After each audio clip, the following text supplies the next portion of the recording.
Hey, welcome back to my channel. If you're new, welcome. Glad to have you. Hopefully I can teach you something educational or at least inspirational.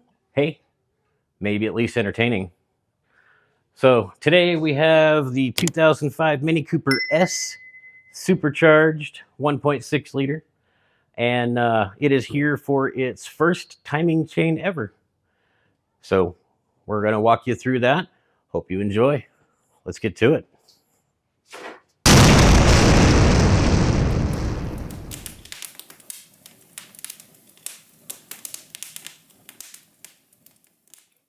If you aren't familiar with these cars, the hood release is on the passenger side. It's the same location it would be on the non-American editions. I don't know why they left it there. Maybe just to annoy everyone. Secondary release is by the driver's side headlight. All right, now that we had a chance to let this cool off, the first thing we're going to do is remove the supercharger. And by doing that, first we're going to remove this little plastic cover.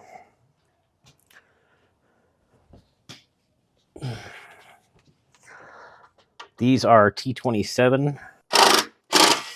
4 screws, 2 long, 2 short. Short ones are in the front, long ones are in the back, at least on this car. I don't know if it's any different on other models. So we've got a total of 4. Okay, plastic cover just lifts right off, and that's it. Now, there are bolts that secure the supercharger in place via these brackets to hold the plastic on in the front. Let's see. Yeah, in the back it's just held on with those 2. And then we have these 4 screws on the horns, the rubber part of the horn setup. So we're going to loosen the outside of these 2. They are the same T27 Torx head. We're going to loosen to the point that we can actually take the inner brackets off just to make life a little bit easier. We may end up taking the whole rubber boot off both sides. Who knows? And then these are, I believe, 8mm. I got to double check real quick. Everything in this process is, for the most part, at least till we get inside the engine, is going to be T27, 8mm, or 10mm. So these are T27. These are 8mm. Now we're just going to get these brackets out of the way. Oh boy, make sure you're on it first. Jeez. Well, there we go. Next step, we're going to go ahead and pull the spark plugs. Sorry, what you call them? Wires. Dang, these are very on there. We're going to need to make sure we put a little dielectric grease on these when they go back together. Holy Moses, that one is rusted. I think I found his misfire problem. Nice. There we go. Be very careful with this plastic line. We just happened to bump it wrong when we were working on the supercharger before. Broke it. And you can't get an OEM new one anymore, of course.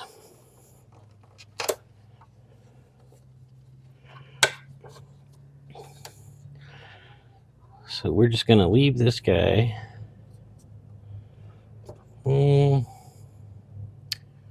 How can we do this? Maybe right there. This tool is made specifically for spring clamps. And I love it compared to life without it.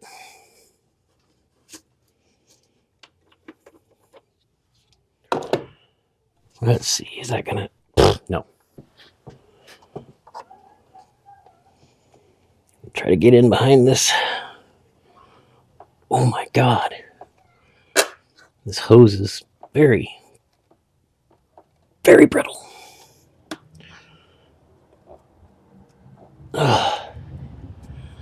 And it's breaking. It is no longer a rubber hose. So we're going to have to end up replacing that. It's just a PCV hose, so you can replace it with pretty much any hose that's oil resistant. So fuel line, the proper vacuum hose if you can get that. Wow. Yep.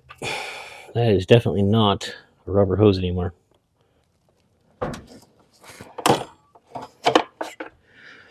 That was already broken when I got there. There we go.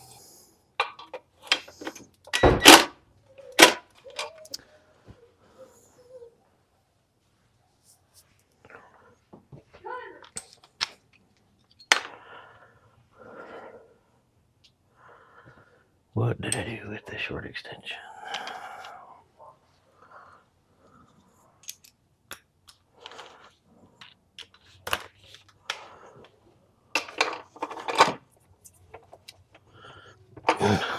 None of these angles are working.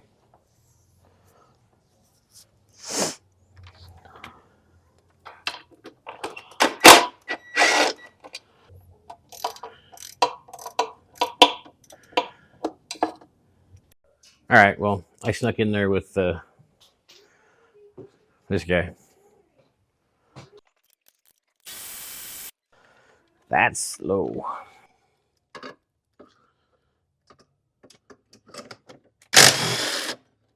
Noise. Boy, oh boy.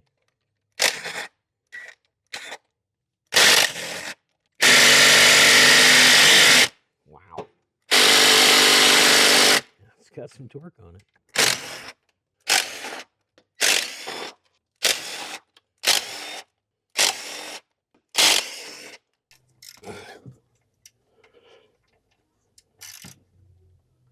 Oh my lord. Jeez. Looks like somebody knew it was starting to leak back there and cranked it down.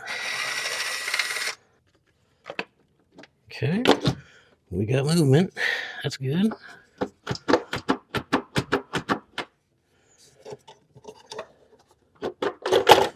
Here we go. Wow. She's pretty clean. Pretty clean.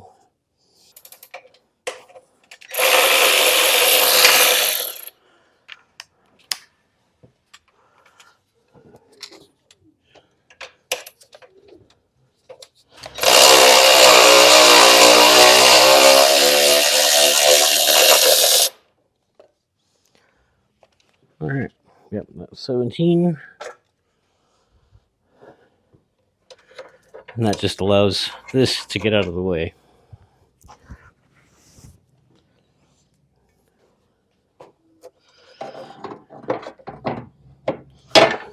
Because otherwise, you're not going to get in there and get the right angle.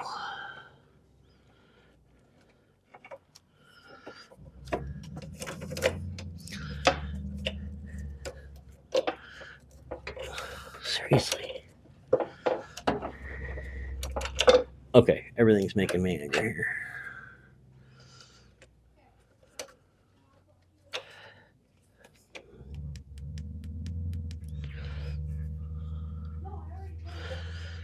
Just trying to see. Thank you. I hate this tool. Tool.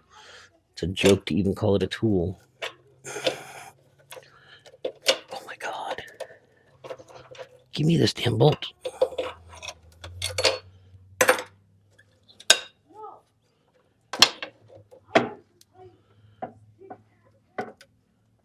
You guys are going to go in the house.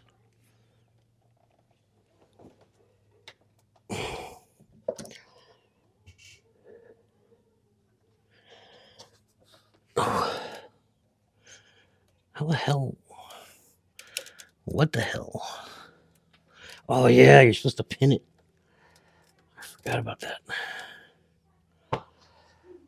Oh, my God.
So the bracket that holds the motor mount needs to come off because the tool for this process goes on.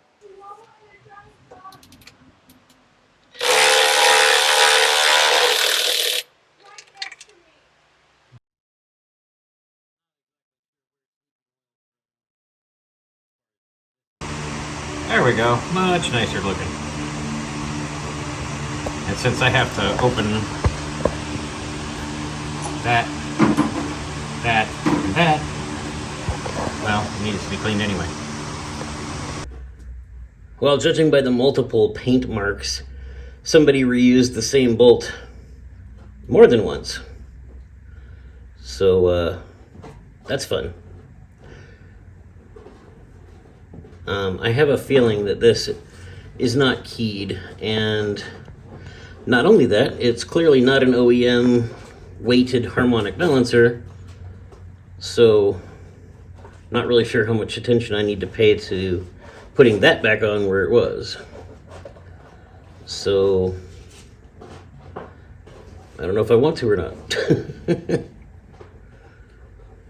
I guess, I don't know. I'll figure it out here in a minute. If I want to, I'll mark it. If not, I won't. I don't really see the significance of marking a harmonic balancer anyway, because it's supposed to be balanced.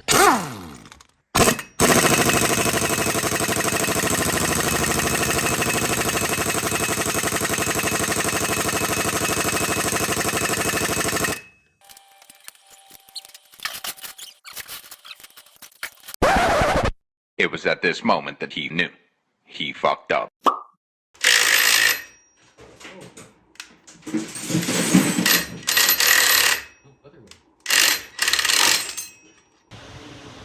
So yesterday, before I started swearing, I stopped recording because one of the 3 bolts that goes into the harmonic balancer, or what should be a harmonic balancer, ripped out the aluminum threads for that 1 bolt. So I told him it's likely that the harmonic balancer, what's left of this pulley, is not going to survive coming off. So we went ahead and he ordered one that he's been wanting. So it's technically an upgrade, but it's also technically an improvement for the design of the, these W engines, the W11. So he's getting an HEI super damper. He is going 2% over, so we got a belt to accommodate that. But I think he's going to notice a massive difference with just the way it idles, and his crank bearings will definitely like him more. So anyway, I'm going to start trying to heat this pulley up, somehow get it to pull off of here. So yeah, fun times. Here we go.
So I stuck a 1/4 inch, 6-inch long extension in the hole to be able to keep pulling. I think it's pretty much up. She's off, baby. Woohoo! Thank the gods. Do I turn it towards that way? Look at this. I had to actually chew into the center metal with those last 2 pulls. Crazy sauce. All right, cool. There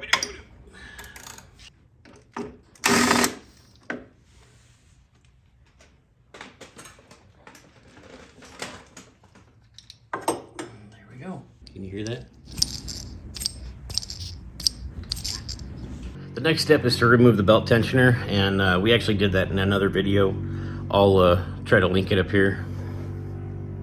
So this top bolt right here, for whatever reason, they decided to make it a Torx bolt. It is a T30. And on this particular car, it's loose and not even screwed in there. I didn't need a tool, nothing. I just stuck this in there and it spun right off.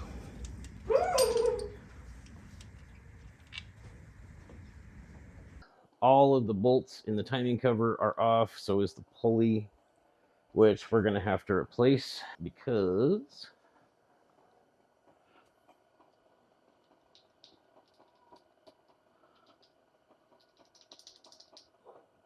if you can hear that.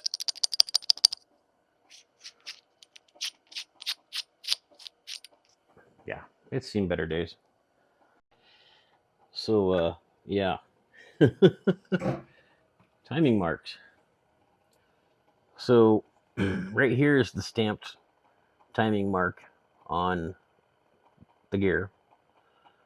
Here is the copper link that's supposed to be lined up with that, technically speaking. And there's a paint pen dot over here. For what reason, I couldn't even begin to tell you. So when we pull the timing cover off, I'm expecting to see that these, the 2 of them that are supposed to line up down there, don't. So we'll see. But there's no good angle to get that timing cover coming out. So I'm going to put you guys back on the tripod. I'll pop it out, and it's supposed to be able to take it out through the top, but if not, I think I got enough room on the bottom. So we'll see.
Got it.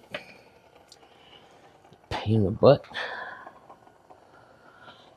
There we go. Well, there, that's top side. Yay. You know, something they don't tell you about anywhere that I saw is you're going to have to repeatedly turn the engine over and over and over and over and over and over to get the timing marks to line up. I thought there was something seriously wrong, like a jump timing or some craziness. But after I turned the engine over about, I don't even know, somewhere between 10 and 20 times, I finally got the timing marks to line up. So I've got our little brace in there to keep the cam from spinning. The next task is going to be to take these two plugs out, remove the bolts from the top of the timing chain guides, remove the timing chain tensioner, which is on the back side back here. There's no way I'll be able to film it, but it's a 19 millimeter and it's down almost behind the oil filter housing. So just know that that has to be done. So these are a 10 millimeter hex, and apparently that tightened up since I put my hands on it. That's it. And then there's a bolt right there behind it on each side that holds the top of those guides. All right, so now you know that part. Well, as much as I hate to do it, looks like while I'm rendering this, it's going to have to be a 2, maybe 3-parter. So we're going to end this section here, and then we'll pick up right away on the next part. So we'll see you in the next one. I love you. Bye.